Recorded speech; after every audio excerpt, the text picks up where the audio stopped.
Sahabat pendidikan karakter, pemahaman tentang konsep kurikulum memainkan peranan penting di dalam proses transformasi pendidikan.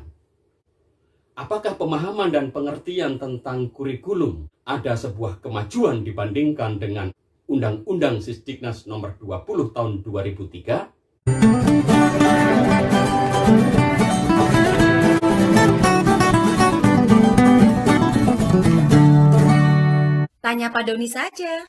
Sahabat pendidikan karakter, kalau kita berbicara tentang kurikulum, kita perlu melihat definisi kurikulum menurut undang-undang.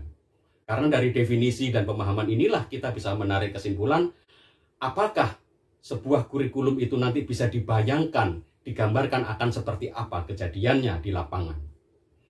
Dalam Undang-Undang Sistem Pendidikan Nasional nomor 20 tahun 2003, terutama pada pasal 1 ayat 19, disebutkan demikian. Kurikulum adalah seperangkat rencana dan pengaturan mengenai tujuan dan bahan pelajaran serta cara yang digunakan sebagai pedoman penyelenggaraan kegiatan pendidikan untuk mencapai tujuan pendidikan tertentu.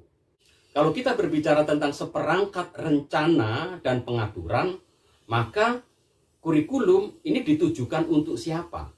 Kurikulum ini sebenarnya lebih dekat dengan konsep apa yang harus dilakukan oleh Bapak Ibu guru. Jadi kurikulum di dalam Undang-Undang Sisdiknas nomor 20 tahun 2003 itu sebenarnya lebih pengaturan cara bagaimana Bapak Ibu guru membuat perangkat ajar yang di dalamnya isinya apa?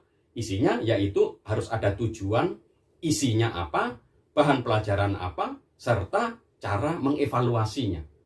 Nah sekarang coba kita lihat di dalam draft RUU Sisdiknas draft bulan Juni 2022. Pada pasal 1 ayat 15 disebutkan demikian. Kurikulum adalah seperangkat rencana dan panduan yang dirancang untuk menghasilkan pengalaman belajar yang menumbuh kembangkan potensi pelajar secara holistik dan untuk mencapai tujuan pendidikan tertentu. Definisi ini hampir sama dengan definisi sebelumnya. Kurikulum juga dipakai untuk mencapai tujuan pendidikan tertentu. Yang kedua, kurikulum juga sama-sama dipahami sebagai seperangkat rencana. Baik di dalam Undang-Undang nomor 20 tahun 2003 maupun di dalam draft Juni, kurikulum itu adalah seperangkat rencana. Tetapi yang membedakan adalah yang satu, yang saat ini dalam Undang-Undang Sisdiknas itu pengaturan, sedangkan draft bulan Juni itu bukan pengaturan lagi, tetapi berupa panduan.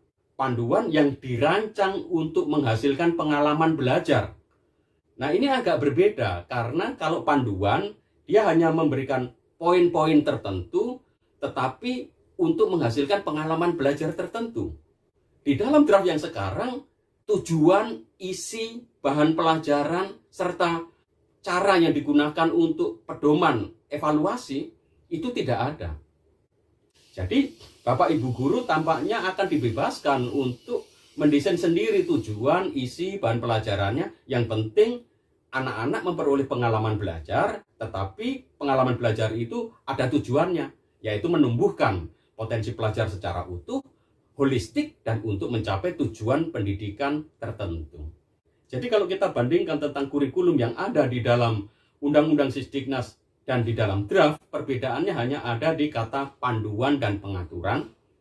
Pengaturan itu lebih strict, lebih terstandar, artinya dalam membuat RPP, ya, Bapak Ibu guru memiliki aturan-aturan tertentu yang diharapkan dengan adanya standar baku yang berisi tujuan, isi, bahan pelajaran, serta cara yang digunakan sebagai pedoman penyelenggaraan kegiatan pembelajaran, itu akan terjadi persamaan kualitas belajar dan pengalaman belajar dalam diri anak-anak Indonesia. Sedangkan di dalam draft yang sekarang tampaknya lebih fleksibel karena hanya berupa panduan yang tujuannya apa? Untuk menghasilkan pengalaman belajar yang menumbuhkan potensi pelajar secara holistik dan untuk mencapai tujuan pendidikan tertentu. Sebenarnya kalau saya melihat konsep kurikulumnya sebenarnya tidak ada banyak perubahan, ya. Sebenarnya ini dua sisi. Di dalam teori-teori tentang kurikulum dan pengajaran, sebenarnya ada dua pendekatan. Yang satu, pendekatan pembelajaran yang sifatnya itu lebih tertata, teratur. Aturan-aturan tertulis yang baku itu akan memandu semua guru untuk mengikuti aturan-aturan yang sama. Sehingga guru itu tidak memungkinkan melakukan semacam improvisasi ketika dia mengajar. Karena kalau dia terlalu banyak improvisasi, bisa jadi nanti tujuan pendidikan tertentu itu tidak tercapai. Dan dengan pembuatan RPP yang baku ini diharapkan hasil belajarnya itu bisa berkualitas. Nah, di dalam draft yang sekarang pendekatannya agak berbeda. Karena kurikulum sama-sama dianggap sebagai seperangkat rencana, berarti ini untuk Bapak Ibu guru. Tetapi fokusnya apa? Menghasilkan pengalaman belajar. Menghasilkan pengalaman belajar apa? Yang menumbuh kembangkan potensi pelajar, dan potensi ini harus dikembangkan secara holistik untuk mencapai tujuan pendidikan tertentu. Pendekatan yang sekarang tampaknya lebih cair, lebih fleksibel, karena mengajar itu sebagai sebuah seni. Seni yang dipersonalisasi oleh guru, sehingga guru hanya dibutuhkan saja panduan. Tetapi kemudian Bapak Ibu guru perlu mengembangkan itu sesuai dengan konteks lingkungan agar terbentuk pengalaman belajar yang membentuk potensi pelajar ini. Jadi menurut saya, kalau kita berbicara tentang konsep kurikulum, sebenarnya di dalam literatur tentang kurikulum itu ada dua ini. Yang satu, yang sifatnya prosedural, written, tertulis, jadi sudah ada standar baku, yaitu berisi tujuan, isi, dan bahan pelajaran, lalu juga tata cara yang digunakan sebagai pedoman penyelenggaraan kegiatan pembelajaran, termasuk evaluasinya. Tetapi di lain sisi, faktanya adalah pembelajaran itu sifatnya tak terduga. Maka banyak yang menganggap bahwa mengajar itu adalah sebuah seni. Tetapi dua kelompok ini juga memiliki kelemahan dan kelebihannya. Kelebihan di undang-undang yang sekarang adalah dengan adanya aturan yang baku, diharapkan masing-masing guru itu tidak mudah mengimprovisasi dan bisa jadi malah keliru improvisasinya, sehingga tidak tercapai tujuannya. Sedangkan di dalam draft yang sekarang, karena pendidikan itu dianggap sebagai fleksibel, cair, guru mempersiapkan sendiri, maka kemungkinannya apa? Bisa jadi tujuan juga bisa tidak tercapai karena guru terlalu banyak improvisasi, terlalu banyak diberi kemerdekaan, sehingga tidak mampu untuk membuat tahapan-tahapan standar yang memang dibutuhkan di dalam proses pembelajaran. Nah, menurut saya, apakah yang lebih baik? Apakah kurikulum itu harus dipahami sebagai sebuah prosedur standar, rencana mengajar itu urut-urutannya seperti ini?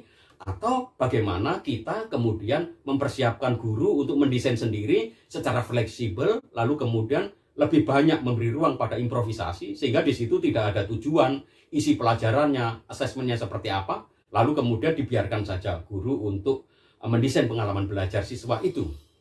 Nah, menurut saya, dua kelemahan di dalam pendekatan, yang satu standar, yang satu non standar, yang satu lebih baku, yang satu lebih memberikan kemerdekaan dan improvisasi, perlu disinergikan. Jadi tidak perlu kita melihat, oh yang ini lebih baik, yang sana lebih baik, tidak. Karena faktanya di dalam kelas itu bisa jadi guru akan lebih tepat melakukan atau membuat persiapan-persiapan yang sifatnya standar. Dan itu akan menjamin kualitas hasil belajar. Sedangkan di tempat lain ada anak-anak tertentu di kelas, di sekolah atau jenis sekolah tertentu yang memang membutuhkan suasana yang lebih rileks, cair, dan gurunya itu lebih improvisasi. Tetapi setiap improvisasi mengandaikan seorang guru itu sudah harus melampaui dari aturan bakunya. Karena seseorang kalau tidak paham aturan baku lalu mengimprovisasi, yang menjadi rusak proses pembelajaran itu. Jadi saya rasa kedua hal ini tetap perlu diperhatikan, dan menurut saya definisi tentang kurikulum tentu saja perlu mengintegrasikan dua pendekatan ini. Sehingga guru tidak terlalu diberi kemerdekaan sehingga akhirnya tujuan tidak tercapai. Di satu sisi, jangan dibebani dengan struktur yang kaku padat sehingga guru itu dalam membuat RPP harus mengikuti standar baku.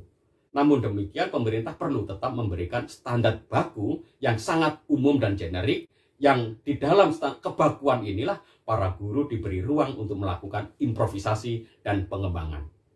Saya rasa kalau ada jalan tengah seperti ini, maka pendekatan yang ada di dalam draft ini perlu juga ditambah dengan unsur-unsur yang sifatnya lebih baku tetapi lebih generik, sehingga tetap memberi ruang bagi improvisasi atau kemerdekaan Bapak Ibu guru untuk mempersiapkan kurikulum sebagai seperangkat rencana dan pengaturan ataupun panduan agar tujuan pendidikan tertentu itu tercapai.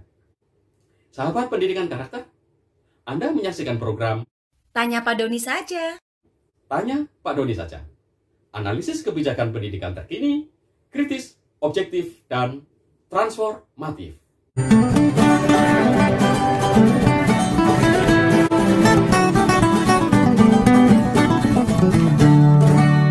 Tanya Pak Doni saja.